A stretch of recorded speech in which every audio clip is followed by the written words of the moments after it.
Hello dear friend, my name is Eva Bajenova and I'm an artist, and I'm going to teach you how to do a portrait in a dry brush technique, which makes the portrait looks like a real photograph. That's a really good unique technique, and we will go step by step, and I'm going to create a short videos, several of them. It's like a lesson, so this one is a lesson 1, where I'm going to tell you what materials we're going to use, what brushes, what paper, and just a general basic rules for this technique, and a little bit a story. How and why I started to paint in this beautiful technique. It happened in St. Petersburg, back to Russia. So it's the Nevsky Prospect, a main street in St. Petersburg, where you can see lots of street artists doing portraits, and majority of them doing portraits in this particular technique. And I was just visiting this beautiful city, and I was staying behind and watching them, and I was so fascinated, and I think, wow, how do they do that? And I ask them, what do you use? And they tell me very little, so they didn't want to give me a secret.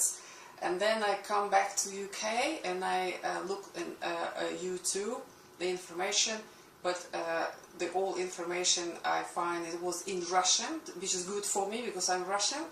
It's not much in English, I'm afraid, so I decided to do it for you. Particularly in English language, even with the subtitles. Right, dry brush technique. That's a specific technique, required a specific materials. So we need the brushes for this technique, and brushes, they look like this. So they have to be flat, okay? Just one brush I have is round, but you don't have to have it, you just like it, and they are different sizes.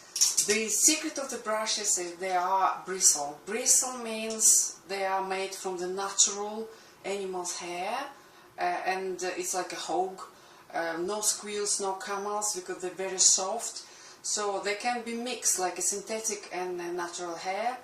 But they need to be hard, not too hard, not too soft, medium. So you have to try first, and believe me, it's going to be mess in the beginning, because I tried for 2 weeks every day. I was painting my beautiful daughter, and it was terrible. It's been ridiculous, and I thought I will never able to do this beautiful portrait. And then I thought, maybe I used wrong brushes, wrong paper. And I jumped in the car and I drove to the local art shop, and I found the right paper, the right brushes, and I come back and I created this.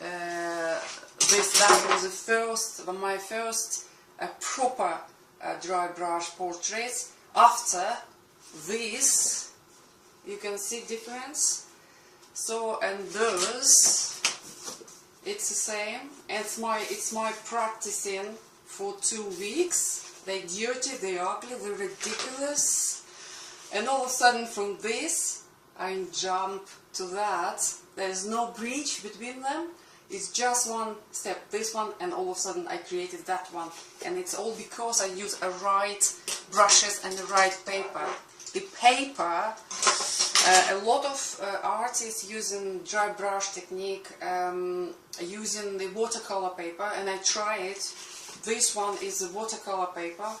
Watercolor paper is a little bit a rough surface. You can call it shell paper, like egg shell. So when you touch the egg shell, you can feel like a structure. So that's what it is. Some papers are very rough, so it doesn't look good on this paper, so I prefer to use a pastel paper, which is this one, and it's a very fine texture, so this bring out all that 3 dimensions face is really beautifully. So the paper and brushes we cover.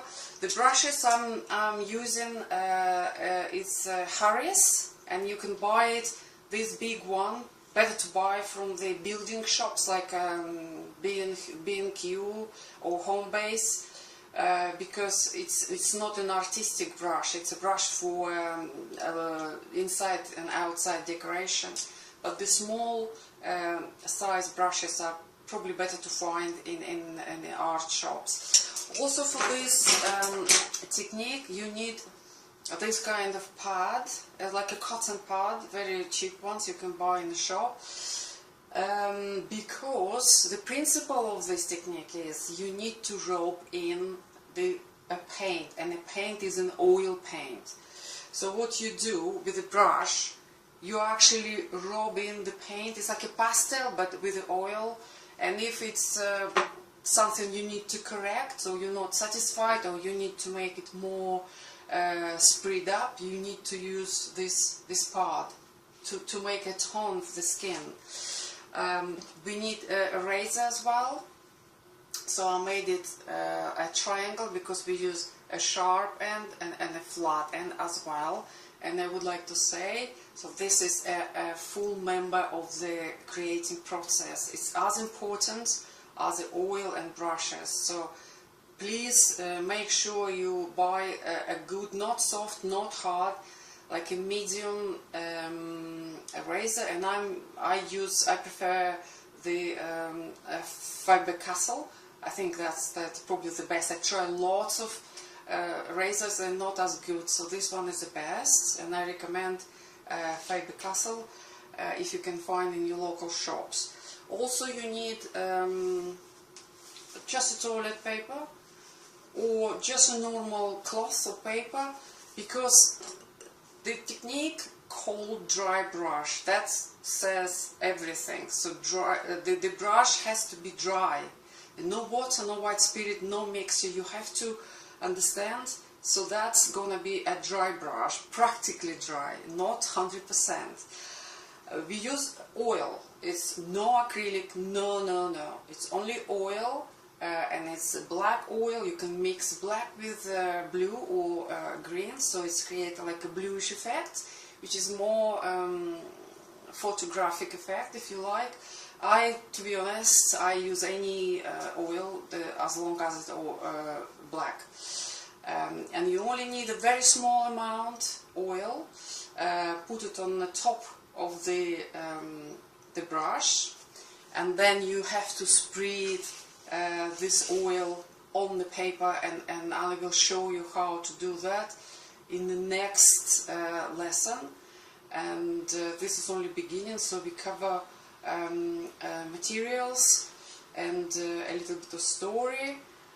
Also, I would like to say, so private lessons are available.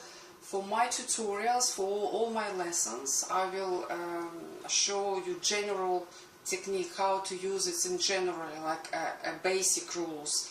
But if you want more deep understanding, I can set up a specific video for you, especially for you, and where I can explain more deeper the process of creating the portrait in dry brush technique. In this case, you need to email me and leave me a message so I can understand that you are interested, and we can discuss how it's gonna happen. Also, because it's long tutorials, and I hope you enjoy it and you like it, you also can donate toward my tutorials by pressing the small PayPal button you can find on my channel's page, and all the donations will be much appreciated, and I will be happy to use it for my art, to buy materials, brushes and new papers, and I will very appreciate this donation. Also, I would like to say, so this technique is very economical because the brushes are not expensive. So, because I live in UK, so this brush, for example, £1. The small ones maybe £2–3 each. Toilet paper, you know the prices. And the paper, the pastel paper I buy, and it's a shop called Range. I'm not sure if it's available in your country, but in UK it is. And it's pastel paper, but I'm sure you can find the pastel paper with a very fine texture in your local shops. And the paper is not expensive, £1.35. So and the paint itself, the black paint, maybe £3. So I would suggest you probably will spend like £10 for all these materials all together, and you can actually use this one tube of the black paint for a long time. So that's a very economical in terms of the money. So I hope you enjoy this video, and I see you in lesson number 2. Bye.